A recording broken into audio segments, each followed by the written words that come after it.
Менее чем за сутки на территории Удмуртии в дорожно-транспортных происшествиях скончались 3 человека.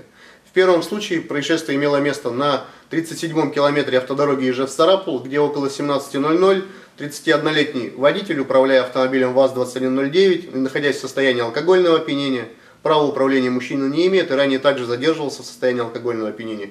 Не справившись с управлением, совершил съезд с проезжей части с последующим опрокидыванием автомобиля. В результате происшествия, находящаяся в салоне автомобиля мать водителя, 50-летняя женщина, скончалась по доставлению в медицинское учреждение. Травму получил еще один мужчина, 88-го года рождения, также находящийся в салоне автомобиля.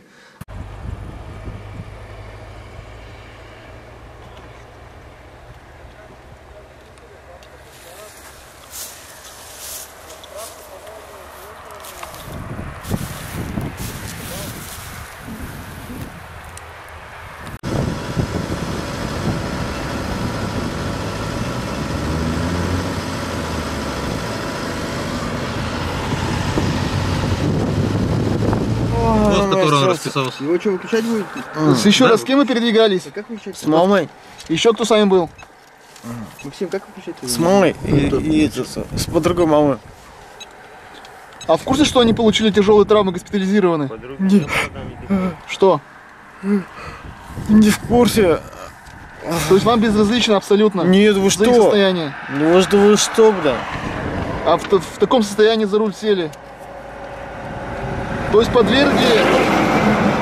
подвергли угрозе их жизнь, можно сказать? Да вы что, старшой? Про ответственность в курсе в настоящий момент какая? Нет. Водитель. За управление в состоянии опьянения. Совершение дорожно-транспортного происшествия. Ой, да холодно мне вообще.